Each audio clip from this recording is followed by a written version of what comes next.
Hello दोस्तों, स्वागत है आपका टेट मैथ विद कॉन्सेप्ट में। हम लोग आज बात कर रहे हैं प्रारंभिक शिक्षा के नवीन प्रयास, जो कि सेकंड सेमेस्टर की एजुकेशन की एक बुक है। उसके एक प्रोग्राम के बारे में बात कर रहे हैं जिसका नाम दिया गया है ECCE, मतलब early childhood care and education, मतलब पूर्व बाल्यावस्था सुरक्षा तथा शिक्षा के बारे में बात की गई है। तो इसको क्यों रखा गया है, क्यों इस चीज़ के बारे में बात की गई है, तो उसके बारे में हम लोग इस पूरे सेशन में जानेंगे। तो जैसा कि यहाँ पे इसका पूरा सार सिंपल सा एक शब्दों में रखा गया है, वो रखा गया है शिशु शिक्षा को अंग्रेजी में नर्सरी एजुकेशन कहते हैं। तो नर्सरी एजुकेशन को देने के लिए इंपॉर्टेंट, जिस प्रकार नर्सरी के पौधे की देखभाल करते हैं, ठीक उसी प्रकार शिशुओं की भी उचित देखभाल, उचित पोषण, स्वास्थ्य, सीखने के लिए अनुकूल वातावरण की आवश्यकता होती है। और जैसा कि आप लोग देखे होंगे कि जो बच्चे होते हैं कि आंगनबाड़ी में या अदर जगह पे जो नर्सरी कह सकते हो कि LKG UKG ऐसे चीज़ें होती हैं, उनको भेजा जाता है। अच्छा, वहाँ पे बच्चे इसलिए भेजे जाते हैं कि ऐसा नहीं है कि वहाँ पे सीख के बहुत ट्रेंड हो जाएंगे, उनको एक आदत लगेगी कि स्कूल में जाते कैसे हैं। नहीं तो अगर वो डायरेक्ट एक में एडमिशन लेंगे तो उनको वहाँ पे ऑड फील होगा, ठीक है। और अगर आप लोग पिछले वीडियोज़ को नहीं देखे हो तो प्लीज़ देखिए। आप लोग नहीं देखे हो तो डिस्क्रिप्शन बॉक्स में आपको लिंक मिलेगी, वहाँ पे जाके कई सारी प्लेलिस्ट, जैसे मैथमेटिक, जैसे आपका वर्तमान भारतीय समाज, इस तरह की जितनी भी प्लेलिस्ट मिलेंगी वहाँ पे आप लोग जाके देख सकते हो। अब यहाँ पे इंपॉर्टेंट चीज़ क्या है कि नर्सरी विद्यालयों में प्रायः 2.5 से 3 साल से लेकर 6 वर्ष तक के बच्चों की शिक्षा दी जाती है। 2 अक्टूबर 1975 को भारत में एक देशव्यापी शिशु शिक्षा कार्यक्रम आरंभ किया गया था। याद रखना कब, 2 अक्टूबर 1975 को, जिसे समेकित बाल विकास सेवा के नाम से जाना जाता है। किस नाम से जाना जाता है? समेकित बाल विकास सेवा के नाम से जाना जाता है। इस कार्यक्रम में गर्भवती महिलाएं तथा गर्भस्थ शिशु से लेकर 6 वर्ष या कभी कभी उससे अधिक आयु के बच्चों के स्वास्थ्य, पोषण एवं शिक्षा का प्रावधान है। इस कार्यक्रम की व्यापकता के कारण शिशु शिक्षा के नाम में भी बदलाव आया। इसे पूर्व प्राथमिक शिक्षा तथा देखभाल अथवा ECCE, early child care and education की संज्ञा दी गई। इसका कारण यह था कि इसके क्षेत्र 3 से 6 वर्ष वर्ग के से बढ़कर 0 से 6 हो गया, जिसमें शिक्षा के साथ साथ स्वास्थ्य पोषण सेवाओं को भी सुलभ कराना जाना था। याद रखना कि अगर ECCE का आपसे उद्देश्य पूछेगा तो आपको एक सिंपल वर्ड में लिख के आना है कि जब से बच्चा पैदा होता है तब से उसके स्वास्थ्य से लेकर के, और जब तक 6 साल का हो नहीं जाता है तब तक उसके स्वास्थ्य की और उसकी शिक्षा की ध्यान रखने का जो कार्यक्रम है या जो चीज़ें दी गई हैं वो किसके अंतर्गत आती हैं? वो ECCE के उद्देश्य के अंतर्गत आती हैं। जैसा लिखा गया है, इस परियोजना का प्रयास है कि इन केंद्रों को प्राथमिक विद्यालयों को निकट खोला जाए, जिससे कि वह बच्चे जो छोटे भाई बहन की देखभाल की वजह से विद्यालय नहीं जा पाते हैं, अब जा सकें। दोनों बच्चे शिक्षा प्राप्त कर सकें। मान लो कुछ छोटे भाई बहन हैं, उनकी देखभाल करने की वजह से जो बड़े वाले हैं वो स्कूल नहीं जा पाते हैं, तो उसके लिए छोटे वालों की देखभाल करने के लिए बगल में ही प्राइमरी के स्कूल, ये जो कार्यक्रम है उसके अंतर्गत स्कूल खोले जाएं, जिससे छोटे वाले उसमें रहें, आंगनबाड़ी वाले जैसे स्कूलों में, और बड़े वाले प्राथमिक विद्यालय में पढ़ सके, ठीक है। इसके अंतर्गत प्रत्येक जनपद को 15 लाख रुपए की धनराशि आवंटित की जाती है। वर्ष 2008 और 9 में समेकित बाल विकास परियोजना के समन्वय स्थापित कर 9180 आंगनबाड़ी केंद्रों का सशक्तिकरण किया गया। इस हेतु ECCE कार्यकर्ती सहायिका को प्रशिक्षण, मानदेय, केंद्र संचालन सामग्री क्रय तथा खेल सामग्री क्रय हेतु धनराशि का व्यय किया गया।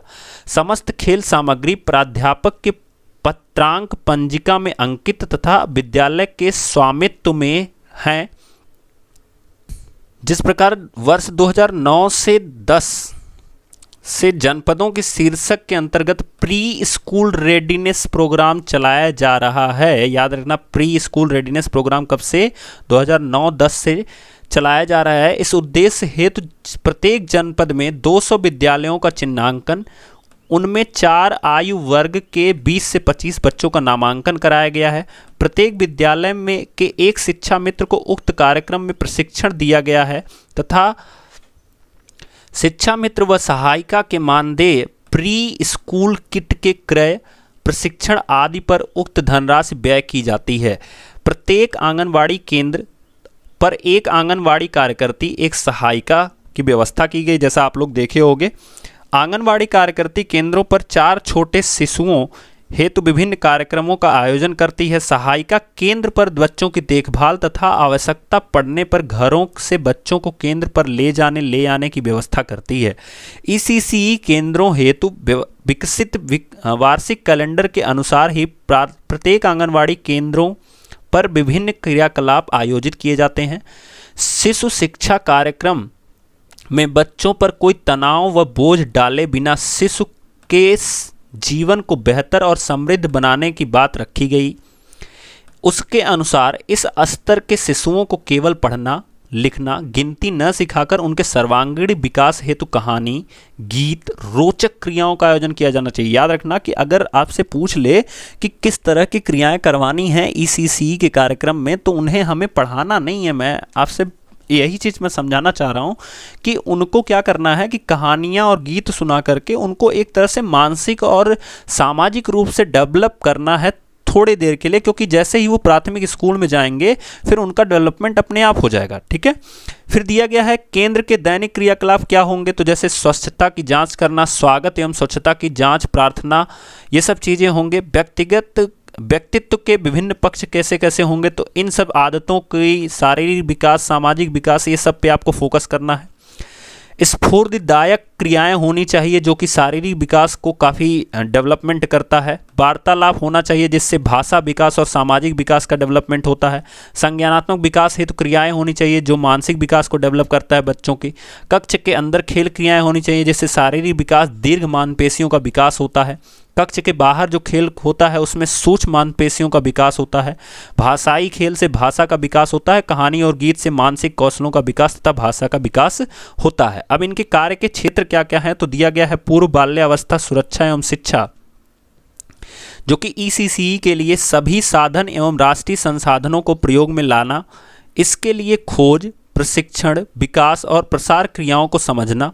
पूर्व बाल्यावस्था सुरक्षा एवं शिक्षा द्वारा शिक्षा के क्षेत्र में राज्यों के लिए क्षमता का निर्माण करना। इस विभाग के अंतर्गत SCERT तथा डाइट विकास हेतु सहायता प्रदान करना। अगर आप SCERT के बारे में नहीं जानते तो मैंने आपको पिछले वीडियो में बताया भी है SCERT क्या होती है।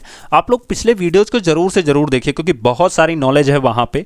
अगर आप नहीं देखोगे तो फिर यहाँ पे बहुत ज़्यादा प्रॉब्लम आती रहेगी। जैसे जैसे फर्स्ट वीडियो देखोगे।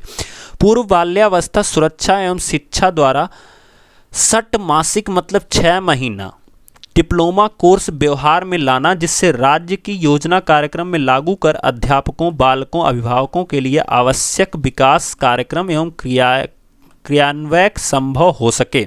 तो दोस्तों ये था हमारा ECCE से रिलेटेड जो उसका उद्देश्य है, उसके उद्देश्य में क्या क्या विकास होता है, क्या क्या उसके क्षेत्र हैं, ये सब मैंने आपको बता दिया। अगर आपको वीडियो पसंद आ रहा हो तो प्लीज़ ज़रूर से ज़रूर चैनल को सब्सक्राइब कीजिए, लाइक कीजिए एंड शेयर कीजिए। हम लोग मिलेंगे अपने नेक्स्ट टॉपिक में, नेक्स्ट प्रोग्राम में। तब तक के लिए थैंक यू सो मच।